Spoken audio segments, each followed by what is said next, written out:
Bienvenidos familia, gente en la roca, qué gusto que estás aquí conectado con nosotros, ya sea en alguno de nuestros servicios presenciales o a través del campus en línea. Yo estoy muy honrado de poder estar aquí junto a ustedes y poder compartir un poquito de lo que Dios puso en mi corazón a lo largo de estos días.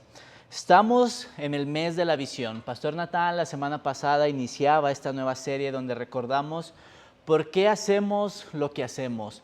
¿Por qué estamos aquí como iglesia? ¿Por qué existe gente en la roca? Recordábamos también un poco de la visión 2024, que es Horizontes, viviendo más allá de lo que es posible. A mí me gustaría empezar este tiempo recordando esta visión.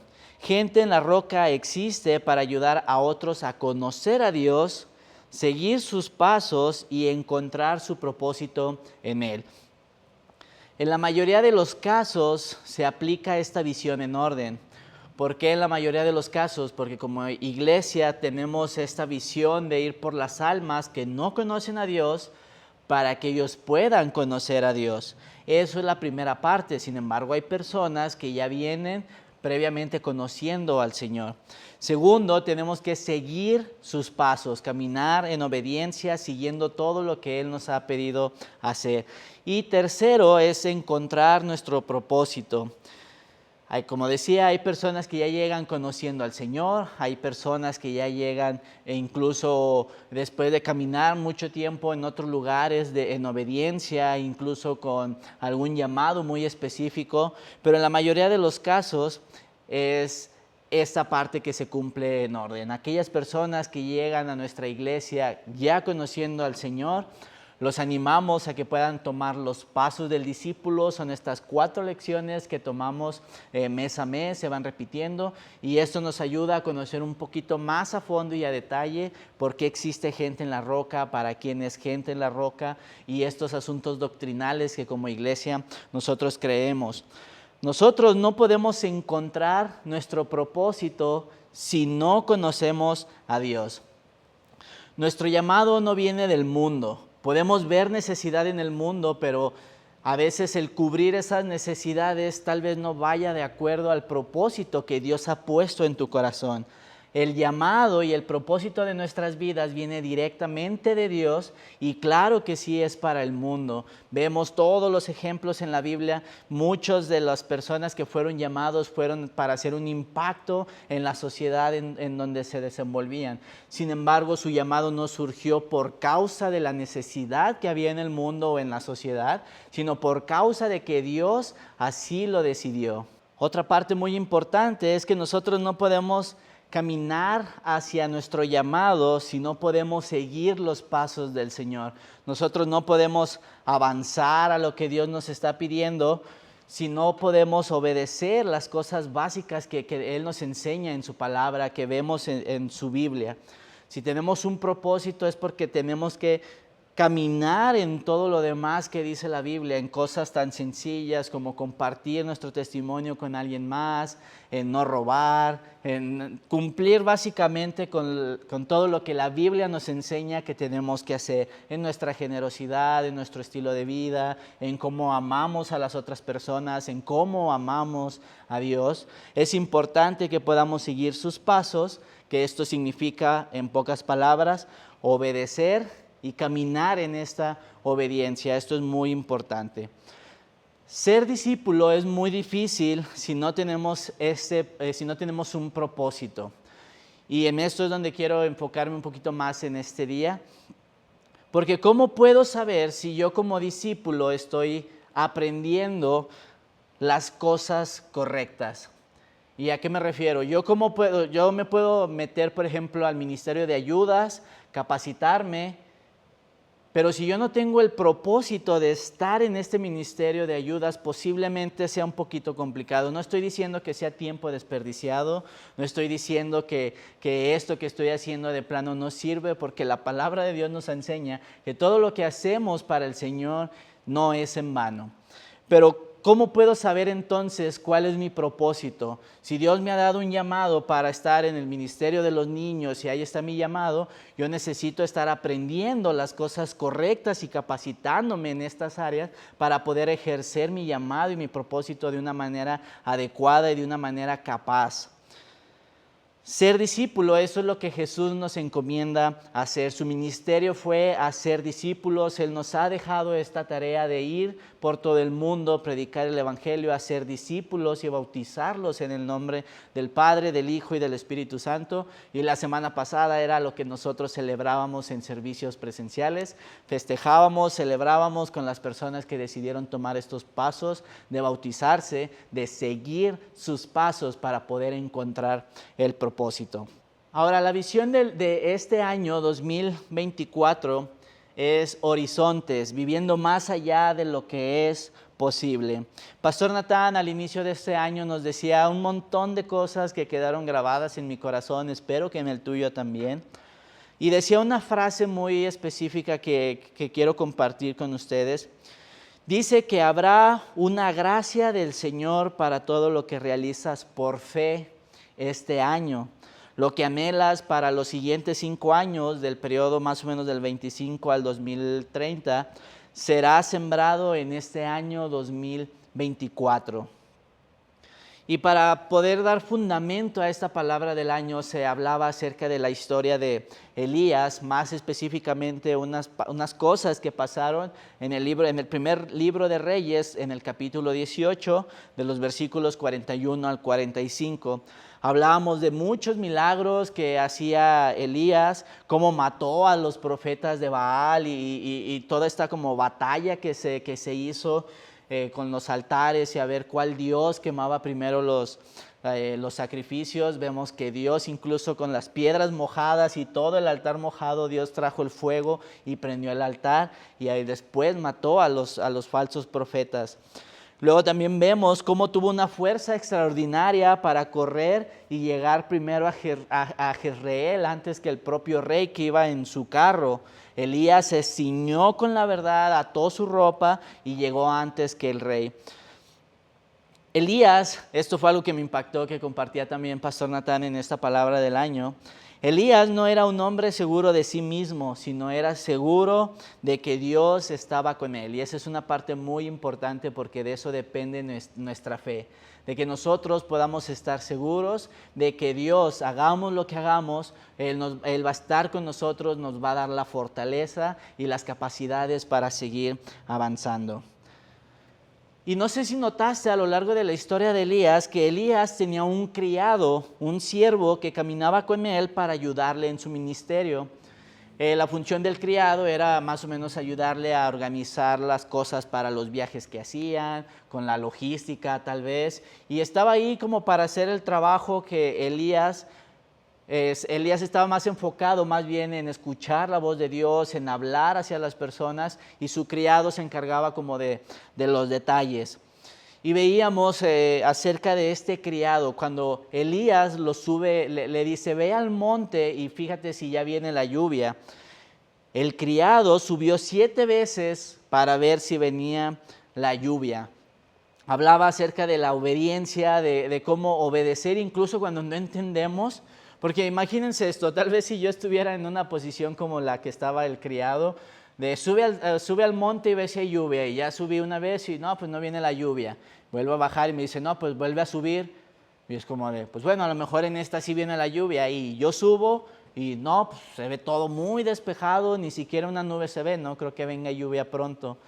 Regreso con Elías y si me vuelve a mandar posiblemente voy a decir, pero pues ¿para qué, no? Si no hay lluvia todavía. Pero el criado era muy obediente. El criado a veces ni siquiera, bueno, puedo decir que el criado a veces no entendía por qué lo hacía, pero él se dedicaba a cumplir cada orden que su profeta o que Elías le daba a él. Cada una de estas indicaciones se las seguía al pie de la letra. Luego más adelante vemos que justo antes de huir a la montaña, Elías deja a su criado en Berseba. Esto lo vemos en Primera de Reyes, capítulo 19, versículo 3. Dice, viendo pues el peligro, se levantó y se fue para salvar su vida, y vino a Berseba, que está en Judá, y dejó allí a su criado.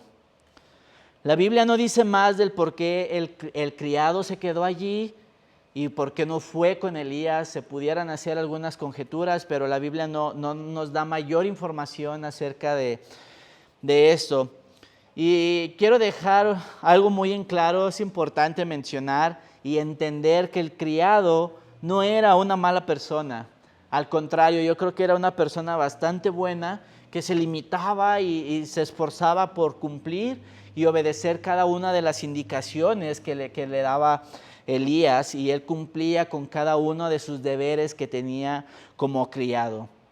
Si avanzamos un poquito más en la historia, vemos que Elías tuvo un encuentro con Dios y le da unas indicaciones muy específicas de qué es lo que tenía que hacer. Lo vemos en Primera de Reyes 19, del 15 al 16, y también el versículo 19. Y le dijo a Jehová: ve, vuélvete por tu camino por el desierto de Damasco, y llegarás y ungirás a Hazael por rey de Siria. A Jehú, hijo de Nimsi, ungirás por rey sobre Israel. Y a Eliseo, hijo de Safat, de Abel Mejolá, ungirás para que sea profeta en tu lugar. Versículo 19. Partiendo él de allí, halló a Eliseo, hijo de Safat, que araba con 12 yuntas delante de sí, y él tenía la última. Y pasando Elías por delante de él, echó sobre él su manto. Echó sobre él su manto. ¿Qué tiene de especial este manto? La palabra original para manto es aderet. Y este manto era una prenda como sencilla, simplemente era para echarse encima de los hombros. Estaba hecha de piel o como de pelo o como de algún otro material áspera. Los mensajeros de Ocosías describieron a Elías como un varón que tenía vestido de pelo. Lo vemos en Segunda de Reyes 1:8. Y este manto era como algo muy característico de los profetas, porque muchos profetas tomaban un manto y era como una insignia para ellos. Era decir, sabes que yo tengo este manto y es como, pues yo represento el profeta, ¿no? A simple vista parece una prenda tal vez un poco exótica para hoy en día en nuestros tiempos, pero se usaba para diferenciar a los profetas. En realidad, uno de los verdaderos significados de este manto es que representaba la autoridad y el poder de Dios. Entonces, cuando Elías pone el manto sobre Eliseo, le está dando un llamado y le está dando un propósito. Ahora, antes de seguir avanzando, me gustaría conocer un poquito más acerca de Eliseo. ¿Quién era Eliseo? En realidad, si buscamos, no hay mucha información como biográfica acerca de su vida, dónde nació, cómo fue su infancia, cómo fue su adolescencia. Pero pudiéramos hacer algunas sugerencias basándonos en el contexto cultural en el que se desarrollaba, más o menos en los momentos históricos también. Pudiéramos inferir algunos aspectos claves de su vida y esto va a ser muy importante. Él vivía en Abel Mejolá, esto significa pradera de la danza, que formaba parte del reino de Israel. Entonces, al formar parte de Israel, esto quiere decir que su cultura estaba profundamente influenciada por la religión y por las tradiciones judías. ¿Esto qué significa? Que posiblemente Eliseo llevaba una educación religiosa, él conocía las leyes, él posiblemente hacía los mismos rituales y ceremonias de las tradiciones judías, lo que nos da a entender que él llevaba una relación con Dios. Otro aspecto muy importante que vamos a ver un poquito más adelante también es que Eliseo tenía una vida cómoda, tal vez una vida acomodada en el aspecto de que él tenía terrenos y él tenía animales. Vemos también que tenía una buena relación con su familia y también tenía una buena relación con las personas del pueblo, y ahorita vamos a ver por qué. Pero imaginémonos esta escena. Eliseo está trabajando en sus tierras, está con sus animales, arando la tierra, y de pronto se le aparece el profeta Elías. Yo imagino que posiblemente Eliseo ya había escuchado hablar de un tal profeta Elías por todas las grandes cosas que estaba haciendo. Seguramente la voz ya se había corrido la voz de que existía este profeta Elías, un hombre con ojos como de fuego. Imagino que le hace una señal y simplemente llega y le pone el manto encima de él, esta como capa que posiblemente ya estaba toda sudada, estaba polvorienta, desgastada de todos los viajes y cosas que hacía Elías con esta capa. Se la pone sobre sus hombros. ¿Cómo debía ser la respuesta de Eliseo? Imagínate que tú estás un día en tu trabajo y un día llega un hombre con ojos como de fuego y te pone una capa polvorienta, sudada y desgastada en tus hombros. Posiblemente vas a hacer como, pues, ahora no, pues, ¿por qué me estás poniendo eso, no? ¿Qué onda con esto? ¿Por qué me haces esto, no? Pero ¿por qué Eliseo no respondió, no reaccionó de una manera sorprendida? Esa es una de las primeras preguntas que me hice al estudiar esta historia. ¿Por qué no reaccionó de esta manera? Para poder entenderlo, necesitamos entender que Dios jamás nos va a obligar a hacer su voluntad. Y Él mismo nos creó a nosotros mismos para poder tomar decisiones. Si alguien te invita a tomar un refresco, a ir por unos tacos, si alguien te invita a asistir a algún lugar, a algún evento, tú tienes en tus manos el poder de decidir si vas o no vas, si compras cierta cosa o no compras cierta cosa. Esto se llama libre albedrío y Dios nos lo puso en nosotros desde el momento en el que hizo la creación de la humanidad. Nosotros podemos decidir si aceptamos o no el llamado de Dios. Nosotros decidimos si queremos ser usados por Él o no. Y como decía Pastor Natán en la palabra del año, Dios respeta los límites que le ponemos. Porque a veces somos de que recibimos algo, como que queremos hacer algo. Ay, ¿me pides ir hasta allá? No, está muy lejos. ¿Qué te parece si avanzo hasta allá? Hasta aquí, poquito después. Dios va a respetar esos límites que lo pone porque Él nunca te va a obligar a hacer su voluntad. Y hay tres pasos importantes para poder entender esta parte del llamado. Y si están tomando apuntes o notas, el tema del día de hoy se llama el proceso del llamado. La primera parte, y es la más importante de todas, es que necesitamos tener una relación con Dios. Eso es fundamental, eso es clave. ¿Cómo sabemos que es Dios el que nos está llamando a nosotros? Alguien te puede decir, ¿sabes qué? Tú tienes que hacer esto. ¿Cómo sabes que realmente viene de Dios? ¿Cómo sabes que lo que te están pidiendo hacer o que lo que estás haciendo realmente viene de Dios? Nosotros tenemos que saber distinguir la voz de Dios. Hemos aprendido a lo largo de los meses que hay diferentes voces, las que nos hablan a nuestro alrededor. Está la voz del mundo, que está influenciado por el maligno. Está nuestra propia voz, influenciado por lo que tenemos a nuestro alrededor. Está la voz de Dios. Entonces, cuando escuchamos esa voz o estamos como incomodados de hacer algo, ¿cómo podemos tener la certeza de que esto realmente viene de Dios? Para poder saber, necesitamos conocer la voz de Dios. Si conocemos la voz de Dios, eso significa que conocemos a Dios, que tenemos una relación con el Señor. Es como en el matrimonio. ¿Cómo conoces a tu esposa? Por medio de hablar con ella. ¿Cómo conoces a tu cónyuge? Por medio de las pláticas y las conversaciones que tienes con ella.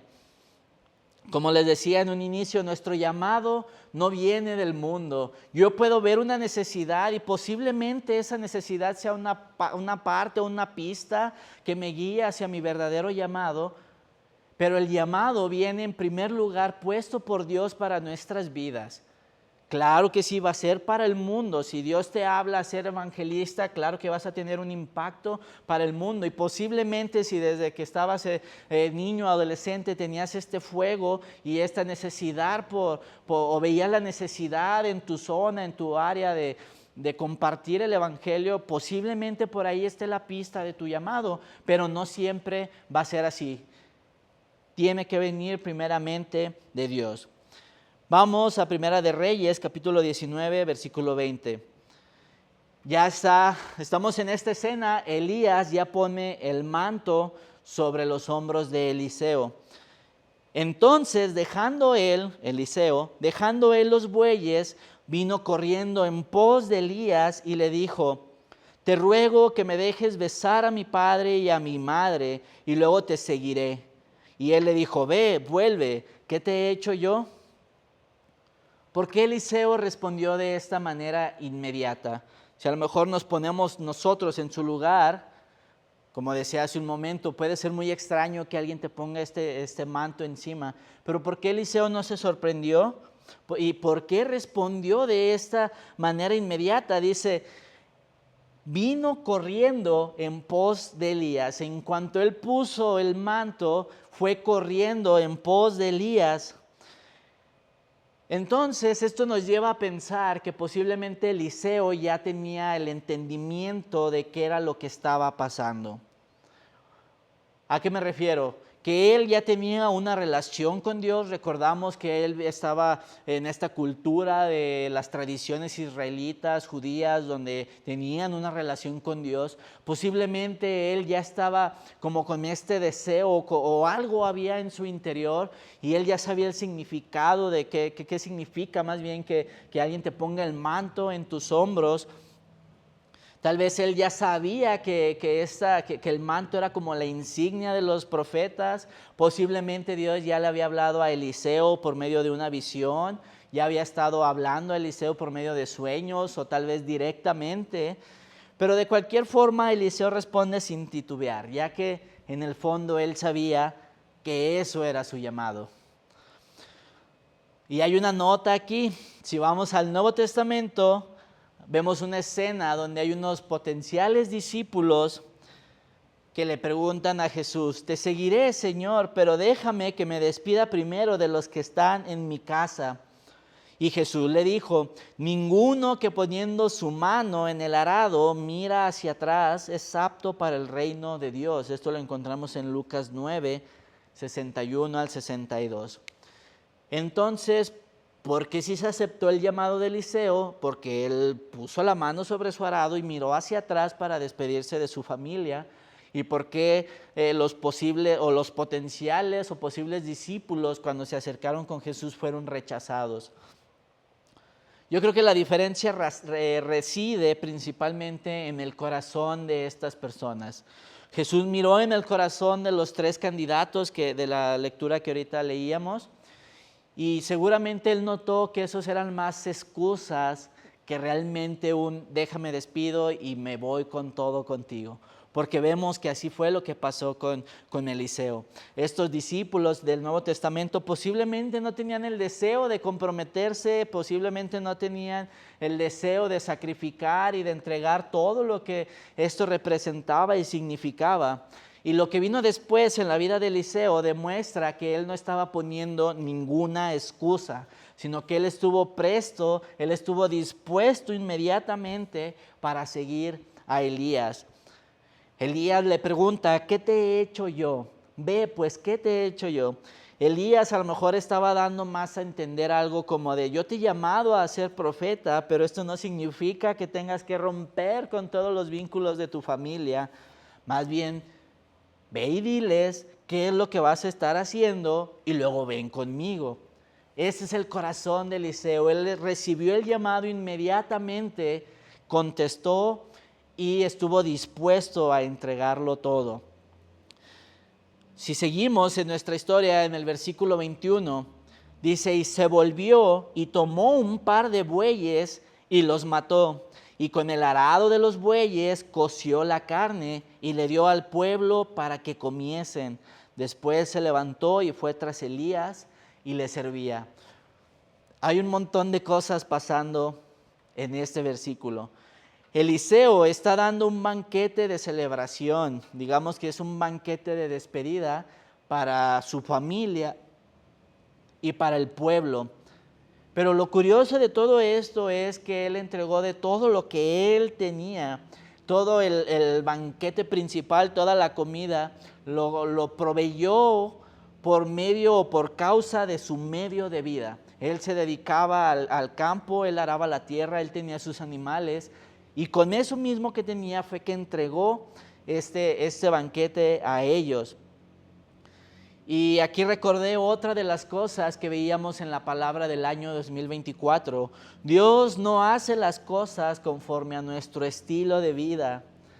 Él nos bendice cuando nuestro estilo de vida está conforme al orden de Dios. Posiblemente tenemos deseos de llevar un buen estilo de vida, yo creo que eso no es malo, pero Dios bendice cuando nuestro estilo de vida está de acuerdo a los principios y a las cosas que Él nos manda hacer. Entonces, si lo vemos desde esta perspectiva, Eliseo estaba entregando su estilo de vida.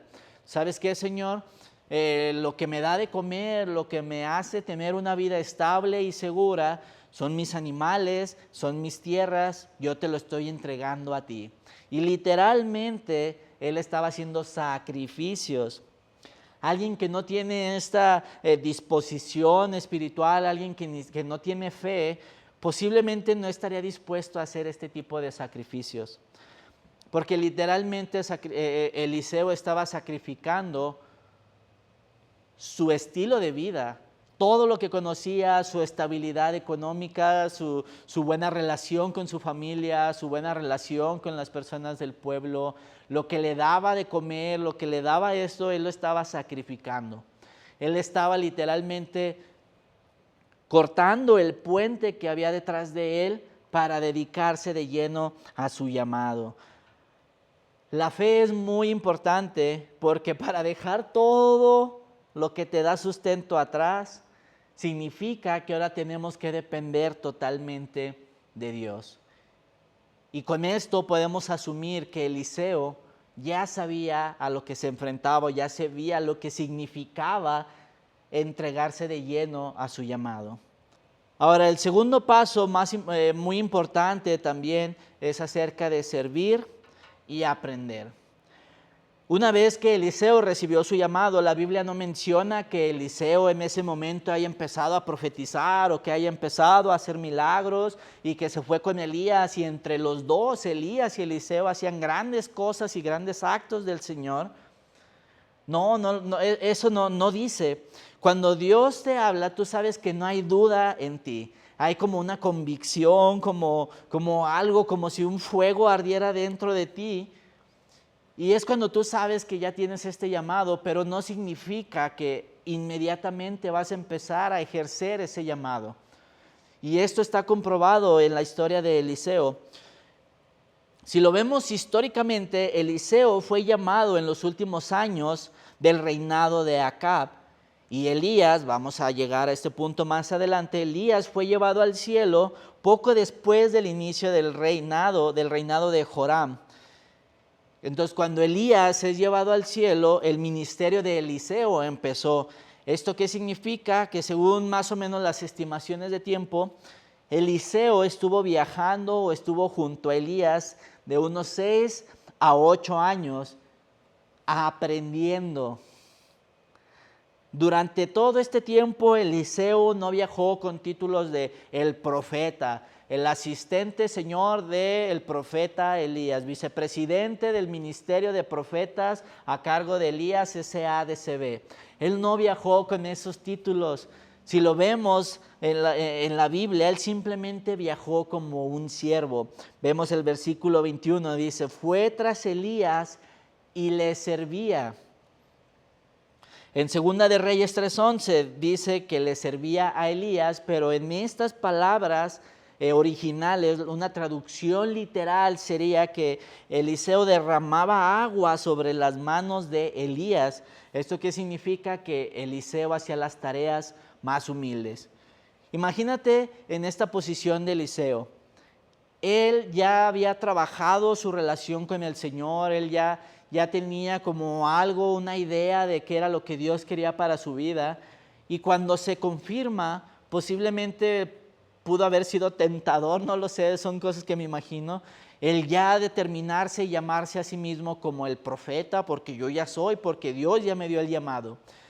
Y él hizo todo lo contrario, viajó con Elías aprendiendo, viendo y haciendo los trabajos más humildes.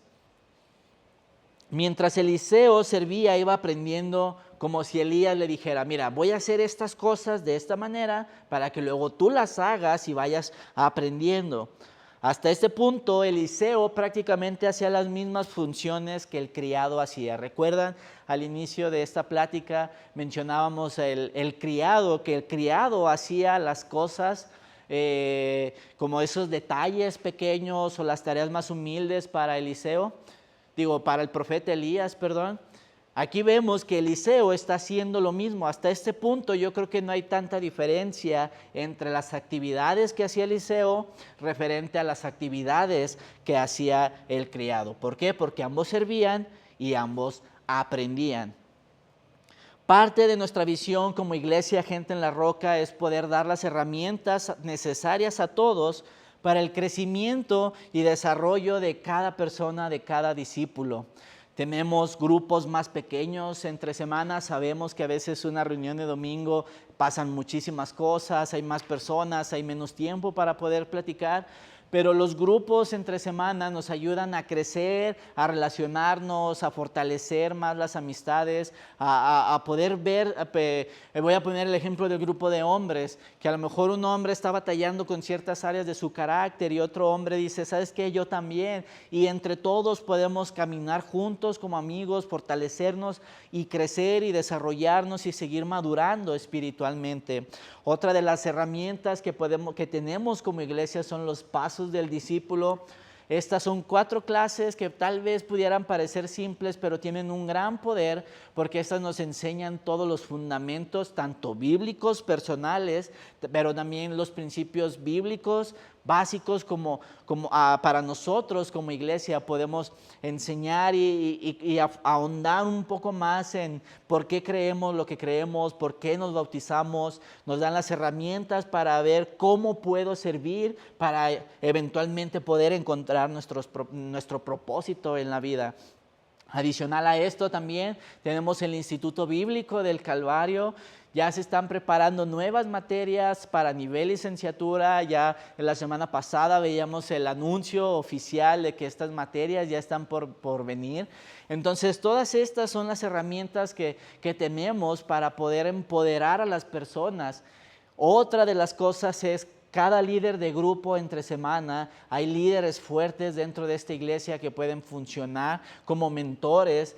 Nada más tienes que acercarte a ellos y pedir su mentoría. Todo esto nos ayuda a aprender, a servir humildemente para eventualmente encontrar nuestro propósito. Hay personas que han recibido llamados de parte de Dios que nosotros hemos sentido como liderazgo de la iglesia. Hemos visto en personas que posiblemente tengan ciertos llamados y cuando ellos en su relación íntima con el Señor reciben este llamado y lo traen hacia nosotros, lo podemos confirmar y para eso tenemos todas estas cosas porque nuestro deseo como liderazgo es poder caminar con ustedes, sirviendo, aprendiendo para empezar a vivir en nuestro propósito, el propósito que Dios ha puesto específicamente en nuestras vidas. Avanzando un poquito más, vemos que Elías hace un viaje desde Gilgal, pasando por Betel, luego Jericó y finalmente llega al río Jordán. Lo vemos en Segunda de Reyes 2, del 8 al 11. Tomando entonces Elías su manto, el mismo que había puesto sobre los hombros de Eliseo, lo dobló y golpeó las aguas, las cuales se apartaron a uno y a otro lado y pasaron ambos por lo seco. Cuando habían pasado, Elías dijo a Eliseo, pide lo que quieras que haga por ti antes que yo sea quitado de ti. Y dijo Eliseo, te ruego que una doble porción de tu espíritu sea sobre mí. Él le dijo, cosa difícil has pedido. Si me vieres cuando fuere quitado de ti, te será hecho así. Mas si no, no. Y aconteció que yendo ellos y hablando, he aquí un carro de fuego con caballos de fuego apartó a los dos, y Elías subió al cielo en un torbellino.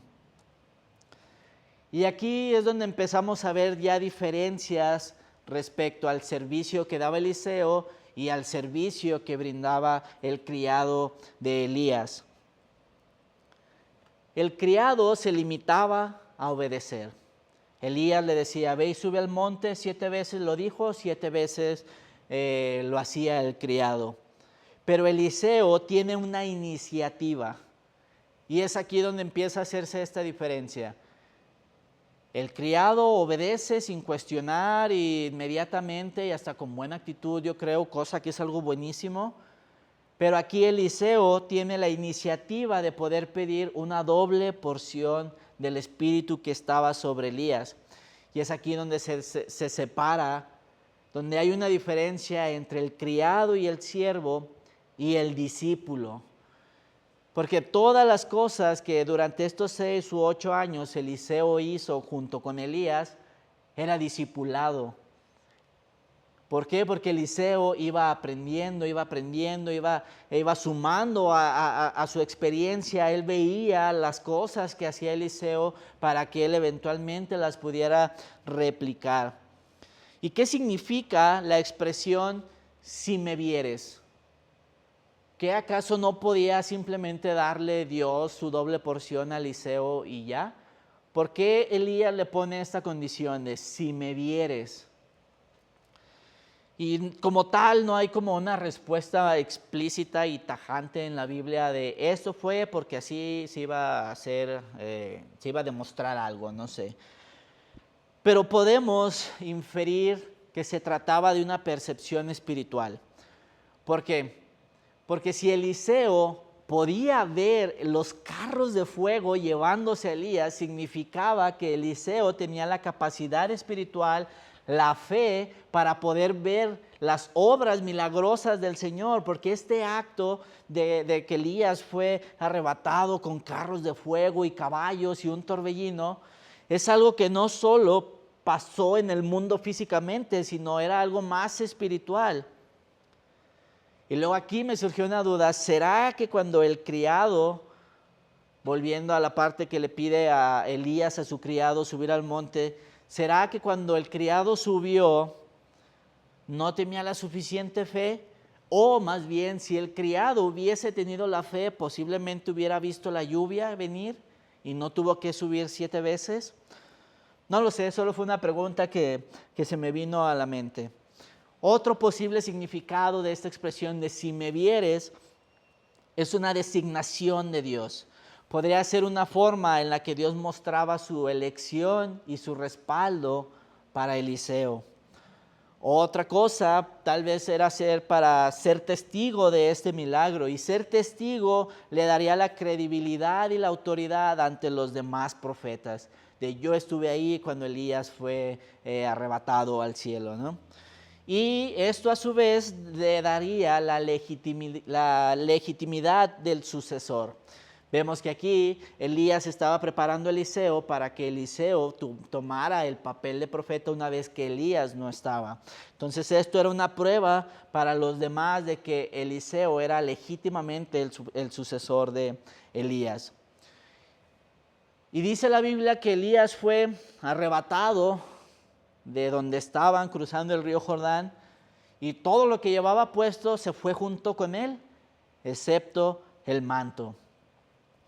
Vemos en 2 de Reyes 3, del 13 al 14. Alzó luego el manto de Elías que se le había caído, y volvió y se paró a la orilla del Jordán. Y tomando el manto de Elías que se le había caído, golpeó las aguas y dijo: ¿Dónde está Jehová, el Dios de Elías? Y así que hubo golpeado del mismo modo las aguas, se apartaron a uno y a otro lado, y pasó Eliseo. ¿Acaso Eliseo estaba dudando del Señor? ¿Dónde está Dios? ¿Dónde está, Señor? ¿Estaba dudando? Yo creo que él más bien estaba preguntando como: Señor, ¿realmente recibí esta doble porción? Y vemos que cuando tiene el poder de separar las aguas, se confirma que él realmente recibió esto que él había pedido a Elías. Luego de esto, Eliseo fue al Monte Carmelo, posiblemente con la finalidad como de descansar, recuperarse, renovarse espiritualmente, y luego volvió a Samaria, donde posiblemente tenía una casa. La diferencia entre un criado y un discípulo es el llamado, es el propósito. Si vemos las dos vidas, tanto la del criado, él era una persona muy obediente, es algo genial ser obediente con una muy buena actitud, Pero el discípulo lo lleva a un siguiente nivel. El discípulo tiene iniciativa, el discípulo está atento a lo que está hablando el Señor. El discípulo comparte la misma visión. En este caso, Eliseo compartía la misma visión que Elías. Él caminaba junto con Elías, tenía esta iniciativa y no solo se conformaba y se limitaba a hacer lo que le pedía como si fuera un robot programado. Él mismo tenía la visión y por eso podía ver espiritualmente las cosas que estaban pasando. Aparte de eso, también tenía una fe inconmovible. Las personas que solo se dedican a servir, claro que tienen un lugar muy especial en la iglesia, el trabajo es muy apreciado. Ya decía al inicio que todo lo que hacemos con la intención de servir al Señor no es en vano, no me malinterpreta, no estoy diciendo que si alguien tiene este corazón de servir y solo vivir para servir está genial, eso es algo que se agradece, que se aprecia. Pero no solo estamos aquí para generar servidores, queremos generar discípulos, porque eso es lo que bíblicamente Jesús nos enseñó: ir por todo el mundo, predicar el evangelio, hacer discípulos. Pero Dios desea más que siervos, Dios desea discípulos, hijos fieles, que estén dispuestos a la razón número 3 o el propósito número 3, resistir hasta el final. Al estudiar los capítulos siguientes después del ministerio y cómo fue la vida de Eliseo, nos damos cuenta de principalmente dos cosas. Eliseo fue bendecido cuando el manto cayó sobre él. Se le dio honor. Vemos que los hijos de los profetas se declararon siervos de él. Decía Eliseo, somos tus siervos, ¿no? Segunda de Reyes 2:15. Los profetas también le pedían permiso para hacer edificaciones, Segunda de Reyes 6:1. Pero la segunda cosa que nos damos cuenta al estudiar estos capítulos es que tuvo una pesada responsabilidad por causa de este mismo manto, por causa de este mismo llamado. Durante los 11 siguientes capítulos podemos estudiar, les dejamos de tarea que estudien todos estos capítulos, toda la grande obra que él llevó. En Segunda de Reyes, capítulo 13, vemos la muerte de Eliseo, que fue una persona que Dios pudo utilizar hasta el final. Tan hasta el final vemos que incluso cuando él ya había muerto y sus huesos estaban ahí, una persona cayó y resucitó solo porque tocó los huesos de Eliseo. En conclusión, cuando uno se pone a la disposición del Señor, es bendecido, pero también van a venir más responsabilidades. Posiblemente responsabilidades que van a sentirse pesadas. Pero si uno desea servir a Dios toda la vida hasta el final, como lo hizo Elías, como lo hizo Eliseo, no solo debemos estar dispuestos a apreciar las bendiciones que vienen con esto, porque claro que sí, estamos trabajando para la obra de Dios, Dios trae bendiciones, pero no solo tenemos que quedarnos con esas bendiciones, sino que también debemos estar dispuestos a asumir las responsabilidades que el llamado conlleva. No es fácil, si somos honestos, resistir hasta el final, pero ¿sabes qué? Dios mismo nos ha prometido estar con nosotros y fortalecernos. Lo vemos en Hebreos 3:6. No nos ha prometido que nuestra vida va a ser sencilla, pero Él nos ha prometido que Él va a estar con nosotros. Pablo dijo en Hechos 14:22, es necesario que a través de muchas tribulaciones entremos en el reino de Dios. Yo te pregunto, ¿estás dispuesto a escuchar la voz de Dios, a aprender, servir y resistir hasta el final? Yo creo que Dios ha puesto en cada uno de nosotros un llamado muy especial, pero como decía, tenemos que ser sensibles a la voz de Dios, tenemos que conocer a la voz de Dios. Si tú dices, es que yo nunca he conocido al Señor, ¿cómo puedo conocer al Señor? Si estás viendo en línea, escribe un mensaje, queremos orar por ti. Si estás en servicio presencial, pasa aquí al frente, anímate, da este paso. Aquí hay personas que quieren orar junto contigo para que puedas dar el primer paso, que es conocer al Señor. Recordar que el llamado y el propósito para nuestra vida viene por parte del Señor. Y es importante que podamos caminar fielmente a lo largo de estos propósitos. Porque muchos, y he conocido a lo largo de mi vida muchas personas que reciben este llamado de, ¿sabes qué? Tú vas a hacer tales cosas. Y ellos quieren acelerar los procesos del Señor porque ya Dios me dijo, significa que lo tengo que hacer ya. Y lo vemos incluso a través de la Biblia. Dios le prometió un hijo a Abraham. Pasaban los años y él no tenía un hijo. Incluso él quiso hacer las cosas a su manera. Yo quiero animarte este día a que no hagas las cosas a tu manera, sino que hagas las cosas a la manera del Señor. Que aguantes durante el proceso, que aprendas con humildad, que sirvas con humildad, porque en algún momento el manto puede caer y en ese momento vas a estar listo, dispuesto y preparado para resistir hasta el final. Señor, te damos gracias este día por lo que tú estás haciendo en cada uno de nosotros, Señor. Gracias porque tú quieres enseñarnos grandes cosas, Señor. Porque es tu deseo, Señor, generar discípulos, Señor. Es tu deseo, Señor, que no vengamos solo a la iglesia a calentar una silla el domingo, Señor, y alejarnos de ti toda la semana, Señor. Es tu deseo, Señor, y tú has puesto en cada uno de nosotros este llamado en nuestras vidas, Señor. Yo te pido que tú estés activando, Señor, estos propósitos en cada persona, que tú estés hablando en este momento, Señor, a cada persona, cuáles son las áreas donde tienen que estar, Señor, cuáles son las cosas que necesitan hacer, Señor. Trae guía, Señor, trae sabiduría para poder seguir aprendiendo, seguir creciendo, Señor. Tráenos fortaleza, Señor, como tú nos prometiste, Señor, para poder resistir hasta el final, Señor. Queremos tener la fe que tenía Elías, queremos tener la fe que tenía Eliseo, Señor, para poder vivir más allá de lo que es posible, Señor. Que podamos experimentar nuestro llamado, Señor, que podamos seguir avanzando en fe, creyendo que tú vas a estar con nosotros, Señor, hasta el fin de los días, Señor. Entregamos a ti nuestros llamados, Señor. Sabemos que las cosas que tú has puesto en nosotros, Señor, es porque tú nos has escogido.